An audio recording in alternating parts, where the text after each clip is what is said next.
बेटियों का मैं दिल से सम्मान करता हूं, इसलिए नहीं कि बेटियां अबला है, इसलिए सम्मान करता हूं कि बेटियों के कांधे पर बचपन से लेकर बुढ़ापे तक अनगिनत रिश्तों का भार डाल दिया जाता है, फिर भी ईमानदारी से उसका ये निर्वहन करती है। कभी बेटी बनकर, कभी सास, कभी बहू, आजी, ताई, जेठानी, देवरानी, चाची, मामी, काकी, नानी, इतने सारे रिश्तों का बोझ इनके कांधे पर होता है, ये उफ नहीं करती। तब मेरे जैसे पागल आदमी के मन से ये सवाल उठता है कि नर से नारी का सम्मान नहीं जाएगा, सीता और सावित्री का स्वाभिमान नहीं जाएगा। हो सकता है कि जिस घर में 4-5 बेटे हो तो एक वक्त का चूल्हा ना जले, लेकिन जिस घर में 4-5 बेटियां हो उस घर से खाली पेट मेहमान नहीं जाएगा। ये बेटियों का मर्तबा है, इसलिए बेटियों का दिल से सम्मान और सीधे सीधे शिल्पी राज को आपके हवाले करता हूं।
शुरू में दुख होता हो,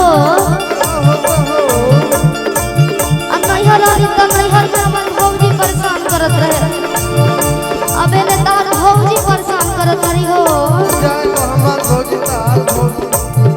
सुन हो कि नैहर में पहिरी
लबूर के। एक लाइन आप गाइएगा, उससे आइए। कि पानी चश्मा लगोले दूरबीन जैसा, हारमोनिया बजावतानी बीन जैसा। तनी एक बार कोबेल एकदम शांति शांति बतन, एक बार जोरदार हाला कद लोग तो बाबू हमर भैया तो या कि नाच रे पत्थर की नागिन जैसा, नाच रे पत्थर की नागिन जैसा। दादा दादा आई बतूर के, आखे अंगूर ना लागे अंगूर के। दादा आई बतूर के, आखे अंगूर ना लागे अंगूर के। तन पे चार सपने को हार, देखो दादा तू काबू घूर के। पानी चश्मा लगोले दूरबीन जैसा, हारमोनिया बजावतानी बीन जैसा। तो या कि नाच रे पत्थर की नागिन जैसा, नाच रे पत्थर की नागिन जैसा।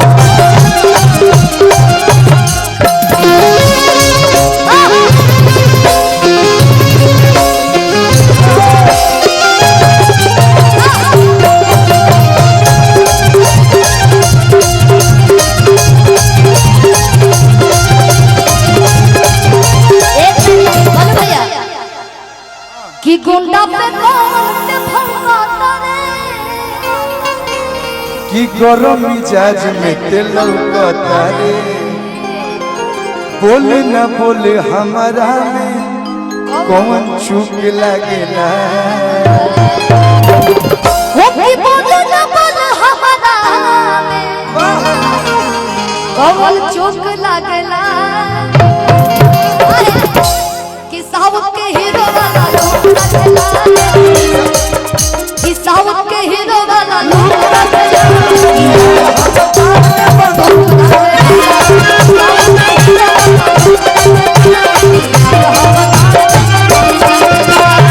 गुंडा पे गरम मिजाज में तेल लौकता रे।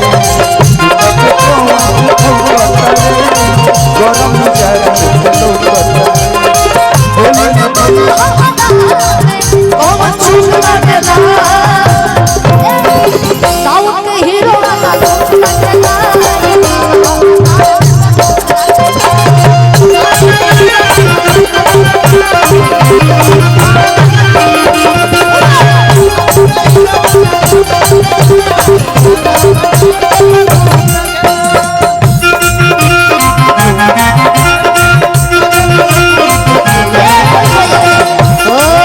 अरे जी राजा माई नई छोटा, जी राजा माई नई छोटा।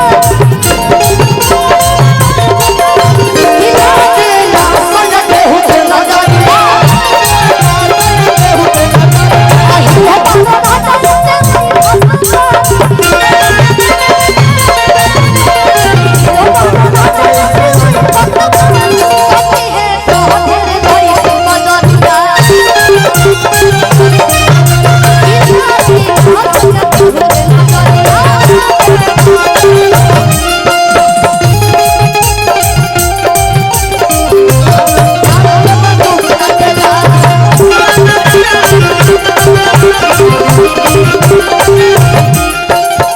चले के बाद कि अन धन दहना दुनिया,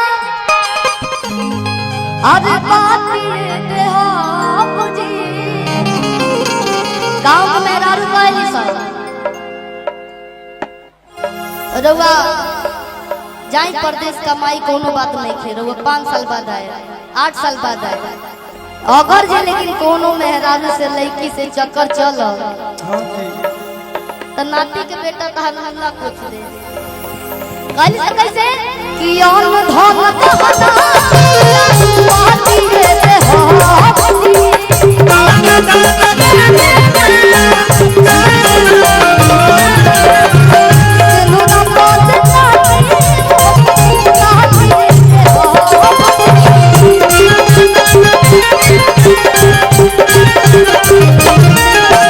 चोरी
जोर से आला कर लो कि ये राजा जी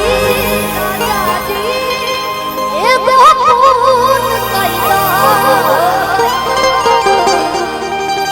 कि अपने ही हाथे हमर खून कैला कि बिना सबतिया कि रहना सकेला कि हमरा के झूठा हो तुझा सा में रखेला अरुण भैया चंदन भैया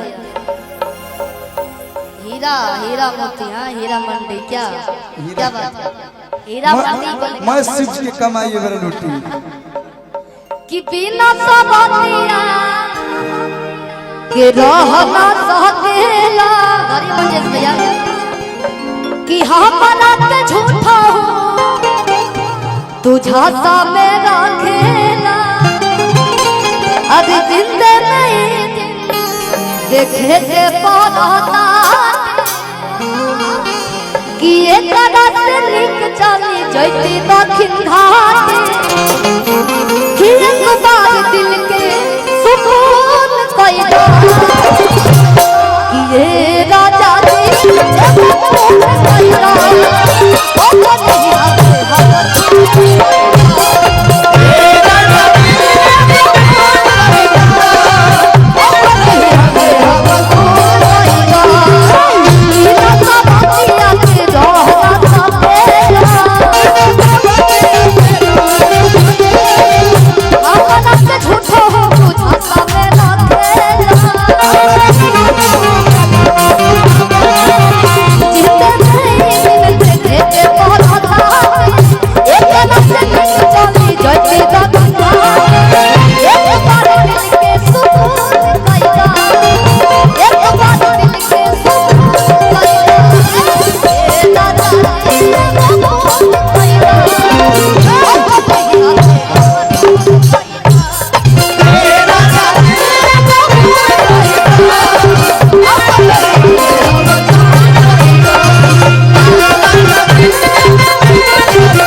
कि दुनिया के भुला के हम तोहरे में हो गए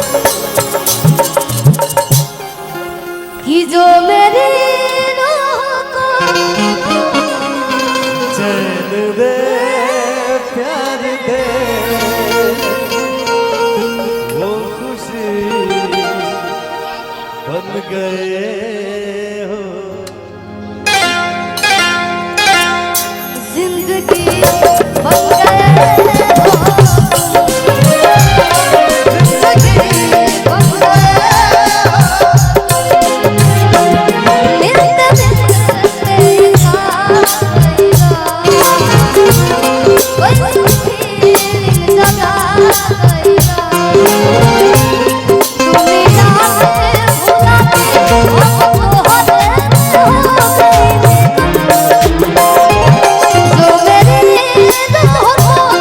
जरा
और कुछ लेवे के बाद फुआ पहले पहुंचे ली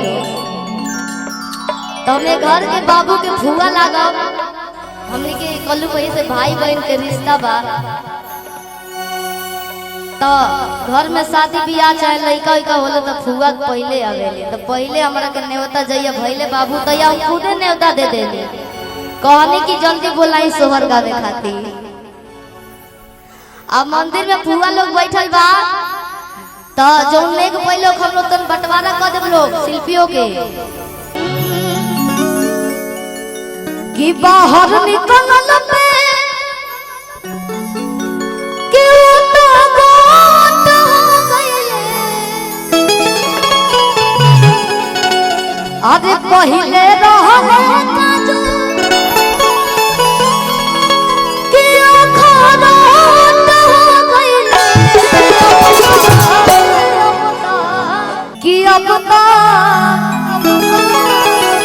अरे कहियो ना डोले कहियो अरे मोत हो गइले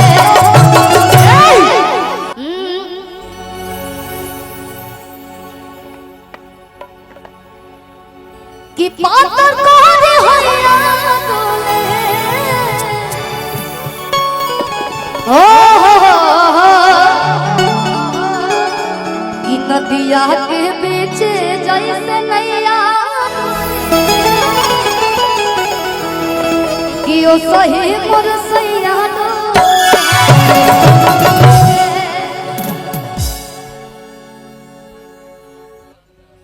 कि बाहर निकलल में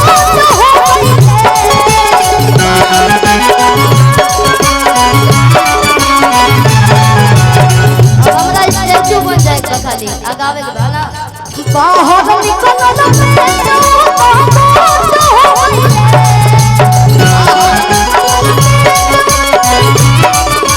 अब पहिले रहले कि अब तो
तो देखिए जोर में आज प्रोग्राम होता हमने के हर प्रोग्राम राती बेरा करे ले जा काहे बा आज डोले न पलाई न पला आज रामा हो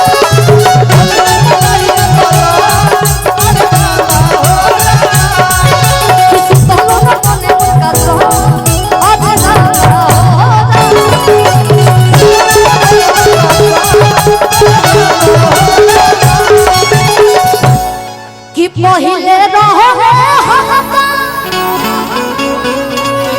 कि जो रोट हो गइले